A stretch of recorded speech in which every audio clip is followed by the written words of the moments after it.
I used to think marriage was about showing up every day no matter what.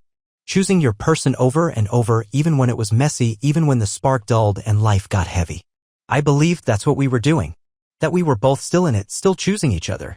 Then one night, she looked me dead in the eye, calm, detached, and said something that cracked me wide open. "It's not my job to make you happy." At first, I actually chuckled. Thought it had to be a joke. I waited for her to grin, for some hint that she didn't really mean it. But she didn't crack a smile. She was serious. We'd been arguing, nothing major, just one of those regular, nagging things. I had mentioned how distant she'd been lately, how she barely acknowledged me when I walked in the door. I told her I missed her, that it felt like we weren't really us anymore. Her reply wasn't just cold, it was surgical. "It's not my job to make you happy." It felt like someone punched the air out of my lungs. I just stood there, hands gripping the edge of the counter, trying to wrap my head around what she had just said. "So, what are we even doing then?" I asked, barely above a whisper. She let out this sigh, rubbed her temple like I was the problem. "You act like I'm supposed to entertain you or something. I've got my own stuff to deal with. If you're unhappy, that's your issue, not mine." It hit me like a freight train. I wanted to argue. I wanted to say, that's not how this works. Marriage isn't about picking sides. It's about giving a damn when your partner's struggling. About being in each other's corner. But I didn't say it. Because right then it clicked. I was the only one trying. The only one still fighting for us. And she was just done. Looking at me like I was a burden. Looking back, I don't know why that moment hit so hard. Maybe because it was the first time she'd said it out loud. But truthfully, the signs had been there for a long time. The little dismissals that built into something bigger.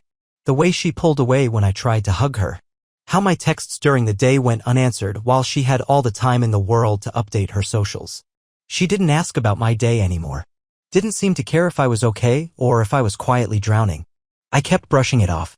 Telling myself it was a phase. That we'd realign. That love would resurface if I just kept pushing through. But that night, her words erased the illusion. She had no interest in making me happy, and maybe she never really did. I thought about everything I'd done over the years, not out of obligation, but because I loved her. Leaving her notes before work. Remembering how she liked her coffee. Saying drive safe every morning like it meant something. Planning date nights she barely looked up from her phone for. Putting aside my own stress to carry hers, just so she'd feel heard. And her? When was the last time she did that for me? I couldn't remember. Not because it never happened, but because it had been so long it felt like it belonged to someone else's life. That night, after the argument, I lay in bed staring at the ceiling. She was turned away from me, scrolling through her phone like nothing had happened, like she hadn't just wrecked something vital inside me. And I made a decision. I wasn't going to chase anymore. Wasn't going to beg for scraps of love or attention. Wasn't going to keep holding up a relationship she'd already walked out of emotionally. If she didn't think my happiness mattered, then hers wasn't going to be my mission anymore. Something in me shifted that night. Quietly, but permanently. If it was never her job to make me happy, then maybe it was time she found out what it felt like when I stopped making her happiness my responsibility too. I didn't give some dramatic speech. Didn't sit her down and say, "Since my happiness isn't your concern, yours isn't mine anymore." That would have been too easy. Too obvious. I wanted her to feel it. I wanted her to live in the silence I'd been sitting in for months. To finally understand what it was like when the man who had quietly poured into her day after day just stopped. The first thing I did? I quit checking in. No more midday texts. No more little messages asking how her day was going or if she'd eaten anything. That morning after her gut punch of a statement, I left for work without a word. No, have a good day. No, drive safe. Just grabbed my keys and walked out. Around lunch, my phone lit up. One message. "Did you already leave?" I just stared at it, smirked, and locked my phone. No reply. I had always been the one who made the house feel like home. I'd get the coffee going before she woke up. Kept the fridge stocked. Picked up the slack. Did it because I wanted to, not because I had to. But if my happiness was mine alone to manage, then so was hers. That night, she came home and the kitchen was exactly how we'd left it, sink full of dishes, counters cluttered. I was on the couch, scrolling my phone, not even pretending to care. She dropped her bag, looked at the mess, then looked at me. "Seriously?" she muttered. I didn't even glance up. "The dishes? You didn't do them?" I shrugged. "Figured you'd get to them." She just stood there for a second, like she didn't recognize the man in front of her. Then, without another word, she went over and started scrubbing the plates. I let her. At first, she thought I was just in a funk, some passing mood. But I didn't snap out of it. Day after day, I pulled back a little more. No small talk. No asking how she slept. No reaching for her at night. Eventually, she noticed. A week in, during a quiet dinner of cold takeout, because I wasn't cooking anymore either, she finally looked up and said, "You've been acting weird." I met her eyes. "Weird how?" "You're distant. Cold. You barely talk to me anymore." I took a slow sip of my drink and shrugged. "Guess I've just learned something." She blinked. "Learned what?" I leaned back, calm and steady. "That my happiness is my own responsibility, not yours." The moment those words landed, I saw it, the recognition in her face, the memory of what she'd told me. She shifted in her chair, suddenly unsure. "That's not what I meant," she tried. "No," I cut in. "It's exactly what you said." She clamped her lips shut for a second, like she was scrambling for the right spin. "Okay, but you don't have to be like this. You're being dramatic." I laughed, not loud, just one of those short, sharp laughs that says I'm done playing dumb. "I'm not being dramatic. I'm just paying attention." She didn't have a comeback for that. Instead, she looked down and poked at her food. No appetite left. She tried pretending things were normal after that, but I knew she felt the shift. She started texting me more, trying to check in. I replied when I felt like it. She waited for me to make plans, date nights, weekends, anything, but I didn't. She started making little efforts, asking if I wanted to watch something, offering to cook. But I wasn't taking the bait, because I had spent years showing up. She just got used to it, took it for granted. Now it was her turn. One night, I was walking past the bedroom and caught a bit of her call with her best friend. "I don't know what's going on," she said. "It's like he doesn't care anymore." And honestly, that almost made me laugh. The irony was thick. She was confused, upset, spinning her wheels trying to understand what had changed. But me, I felt calm, clear. This wasn't revenge. It wasn't a tantrum. I wasn't bitter. I was just done begging to matter. All I did was mirror her energy. She'd said it herself. Making me happy wasn't her responsibility. Now, she was finally starting to understand what that actually looked like. The thing about relationships is the small stuff fades into the background until it's missing. The tiny rhythms, the daily routines, the unspoken efforts. And when they vanish, that silence gets loud. She was beginning to hear it. First, she brushed off my distance. Probably figured I was just having a rough week. But it didn't take long before the confusion settled in. I caught it in the way she watched me when she thought I wasn't paying attention. In the hesitation before she'd speak, like she was suddenly unsure of me, testing the waters. I wasn't being harsh. I wasn't cold. I had just stopped trying. All those years of putting her first, checking in, anticipating her needs, making sure she felt seen and valued, gone. I didn't flip a switch to become someone else. I simply stopped being the man who carried both our emotional loads. And it rattled her. The first real crack came one night after work. Usually, she barely looked up when I walked in. Maybe a nod, maybe a half-hearted, "Hey." But this time, she was already standing in the hallway, waiting. "Hey," she said quickly. "How was work?" I almost laughed. For years, that question hadn't crossed her lips. Now suddenly, "She's interested?" I shrugged, dropped my bag, and walked past her. "Fine." She hovered, hoping I'd follow up, ask about her day, toss her a conversation to keep things feeling normal. But I didn't. She wanted me to fall back into my old rhythm, into her rhythm. Not happening. A few nights later, I went out for drinks after work with a few coworkers. Didn't tell her. Didn't text. Why would I? She'd made it clear she didn't feel obligated to keep me in the loop, so I stopped doing it too. Around 9, I checked my phone. 3 missed calls. 1 message. "Where are you?" I let it sit. Eventually, I sent back, "Me. Out." 15 minutes later, my phone rang again. I answered. "Hey," I said, sipping my drink. "Everything all right?" "Where are you?" she snapped. "I told you. I'm out." There was a pause, then a frustrated sigh. "Well, when are you coming home?" I smiled to myself. "Not sure." Didn't think it mattered. Silence. I could almost hear her trying to piece it together. But before she could respond, I ended the call. And for the first time in ages, I felt free. The next morning, something was different. For the first time in what felt like forever, she made breakfast. And not just for herself, she had set a plate down for me too. Eggs? Toast? She stood at the stove like it was no big deal. Figured I'd make you something before work. I leaned against the counter, staring at the plate. Why? She blinked. What do you mean? You never used to. That's not true. I gave her a long, tired look. Really? When's the last time you did something for me without me having to ask? She didn't answer. She didn't need to. We both knew the answer. Even outside the house, people were starting to notice.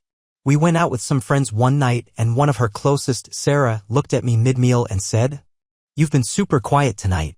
Everything good?" I smiled politely. Just don't have much to say. Sarah glanced at my wife, then back to me. You sure? Before I could reply, my wife cut in too quickly. He's just been swamped with work. Everything's fine. But I caught the flicker in her eyes. She was lying. She knew something was off, but she wasn't ready to say it out loud, not to them and not to herself. That night, after we got home, the dam finally broke. She waited until we were in the bedroom, then turned to face me, arms folded tight. Are you trying to punish me? I raised an eyebrow. For what? You know what? I tilted my head. Do I? She exhaled sharply, frustrated. You're acting different. You're cold. You don't care about anything anymore. I stepped closer, my voice low but even.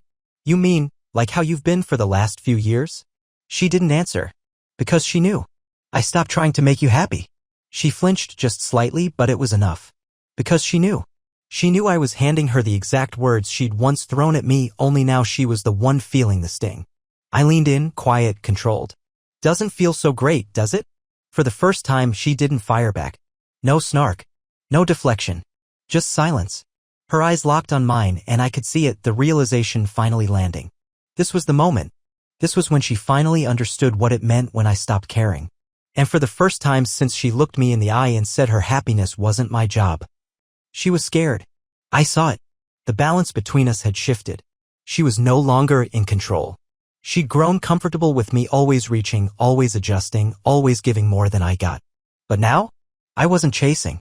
I wasn't folding myself into smaller shapes to make her feel bigger. And that scared the hell out of her. She tried to pretend. Kept posting her usual filtered photos, laughing with friends, showcasing new outfits, making it seem like life was just as it had always been. But behind all that, I saw her. I saw the quick glances when she thought I wasn't paying attention. The way she hesitated before speaking, suddenly unsure of her footing. The way her fingers twitched near her phone as if trying to decide whether to reach out or retreat. She didn't know how to read me anymore. That was new for her. Then came the little changes, subtle but obvious if you were watching. She started grabbing my hand when we were out, trying to project closeness. She leaned into me while we sat on the couch, like we were still the couple she remembered. She started texting during the day again. Hope you're having a good day. What should we do for dinner? Miss you. Miss me? No, she didn't miss me. She missed the version of me who adored her unconditionally. The guy who bent over backward to keep her smiling even when he was falling apart. She didn't miss us. She missed the upper hand. And I wasn't handing it back. One night, while I sat on the couch thumbing through my phone, she snapped. Stormed in like she'd been holding back for days. Are we just gonna keep acting like this? I didn't look up. Like what? Like strangers, she barked. Like we don't even know each other. I sighed through my nose, set my phone down slowly. You mean the way you've treated me for the past year? Her mouth opened, then closed. Because she knew. She knew. I kept my tone level. You said my happiness wasn't your job. So I took that to heart. And I stopped making yours mine. She winced. Like the words finally carried the weight they were supposed to. But that's not, she stopped, biting her bottom lip. That's not how I meant it. I tilted my head. Then how did you mean it? I don't know, she whispered. I was just overwhelmed. I felt like you always needed something from me. I nodded slowly. And now that I expect nothing, you hate it. She didn't respond. Because she couldn't argue with that. She never wanted responsibility for my joy until she realized what it looked like when her own wasn't prioritized either. And now that the scales were balanced, it didn't feel so good. Even her friends had started noticing. A few pulled her aside, asking if everything was okay. One of them, Sarah, even messaged me directly. Hey, not trying to overstep, but is everything all right with you too? She seems off lately. And all I could think was, yeah, she finally knows how I felt for a long, long time. I stared at Sarah's message for a while before finally typing back. She's just adjusting to how things are now. No elaborate explanation. No angry rant. Just the truth. And I think she felt it. The tension. The space between us growing wider and heavier by the day. It wasn't long after that, maybe a week, when she finally broke the silence. We had just finished dinner. I was rinsing my plate when she spoke, voice low and careful. We need to fix this. I glanced up, raising an eyebrow. Fix what? Her jaw tensed. Us. I tilted my head slightly, pretending to think. You mean me? You mean the way I've changed? She shifted in her seat, clearly thrown off. I don't like the way things feel between us. It's like I'm losing you. I gave a soft, dry laugh. You already did. You just didn't notice it happening. Her lips parted. That one hit her hard. She wasn't expecting me to say it out loud. But that was the truth. She'd spent years assuming I'd always be there, always trying, always smoothing over the cracks. But now I wasn't the one doing the fixing. She was, and I wasn't sure if I even wanted it fixed anymore. A few days later, she came home late. She looked exhausted. Hair a mess, shoulders slumped. I didn't say a word. She didn't either. Just disappeared into the bedroom and shut the door behind her. I figured she needed space. What I didn't expect was the sound. Soft, choked, quiet sobs slipping through the walls. I froze. She wasn't the type to cry like that. Not quietly, not alone in the dark. And for a moment, I felt something stir. But I didn't go to her. I didn't knock. Because this was her moment. The moment she finally understood what it felt like when the person you thought would always be there wasn't. I was just down the hall. But emotionally, she knew I was gone. The next morning, her eyes were puffy, red from crying. She didn't mention it. Just watched me, searching for something in my expression. A spark. A sign that I still cared. But I didn't give her one. Not yet. Because she needed to feel it. To sit in it. Not out of spite. Not for revenge. For balance. For years I'd carried this relationship alone. Now it was her turn. And the silence between us? It was thick enough to choke on. She kept trying. Reaching. Looking for any crack in the wall I'd built. But I didn't budge. Not until that night. When she finally whispered the words I never imagined hearing from her. I was wrong. Barely audible. I almost missed it. But when I turned to look at her, really look, I saw it. The pain. The fear. The realization. Her eyes glassy. Her hands clutching the hem of her sweatshirt like it was the only thing keeping her grounded. I was wrong, she said again, voice shaking. I thought I didn't have to make you happy. I thought you'd just always be there. I didn't say anything. Because this was the moment. The breaking point. The mirror she couldn't avoid anymore. She was finally standing face to face with what she had done. And she was terrified it was too late. I leaned back against the counter, arms crossed. And now, she swallowed hard. I don't know. I want to fix this. I let out a bitter laugh. Fix it. She flinched. You don't just get to flip a switch and undo years of damage. You treated my happiness like it was optional. And now that you feel the cold, suddenly it matters. She took a shaky breath. I didn't think. Exactly. I cut in. You didn't think. You thought I'd never leave. That I'd keep loving you no matter how little you gave back. She pressed a trembling hand over her mouth, stifling a sob. But for the first time in years, I didn't rush to comfort her. Because I didn't know if things would be okay. I didn't know if I wanted them to be. She reached for my hand, desperation in her eyes. Please. I didn't move. She whispered, I don't want to lose you. I looked down at her fingers, clutching at mine with a kind of desperation I hadn't seen from her in years. After all that time treating me like I was optional, like my love was guaranteed no matter how she acted, now suddenly I mattered again. And I had to ask myself something I'd been avoiding for a while. Did she love me? Or did she just love what I gave her? The comfort, the stability, the unwavering presence. That's what she was mourning. Not just the relationship, but the version of me who put her above everything, who never asked for anything in return. That man? He was gone, and I wasn't sure I wanted to bring him back. She was crying now. This same woman who once told me my happiness was my problem. Now she was begging me not to walk away. But I wasn't that man anymore. I wasn't the guy who needed to prove my worth, to fight for scraps of attention. I was someone else now. Someone standing at a crossroads, asking himself the hardest question of all. Did I still want this? Did I still want her? I took a long breath, heart pounding, and said the words I knew would change everything. I don't know if I can do this anymore. Her breath hitched. Her whole body went rigid. You don't mean that. I didn't flinch. I do. Her lips trembled. But I'm here now. I'm trying. I gave a short, bitter laugh. And what happens when you stop trying again? When comfort creeps back in and you forget what this felt like? She froze. Because we both knew that was the cycle.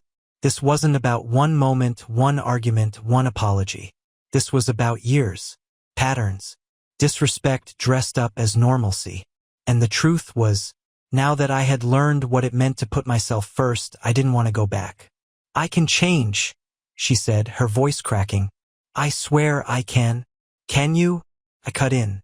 Her mouth opened, but no words came. Because deep down, she didn't know. She wanted me to believe she could. Hell, she wanted to believe it herself. But some things, they don't just reset. Some things break past the point of repair. And as I watched her standing there, broken, afraid, I realized something I had been avoiding for too long. I was already gone. Not physically, not yet, but mentally, emotionally. I had left that relationship long before this moment. I had tasted what life felt like without her chaos, without the weight of her indifference. And for the first time in a very long time, I liked it.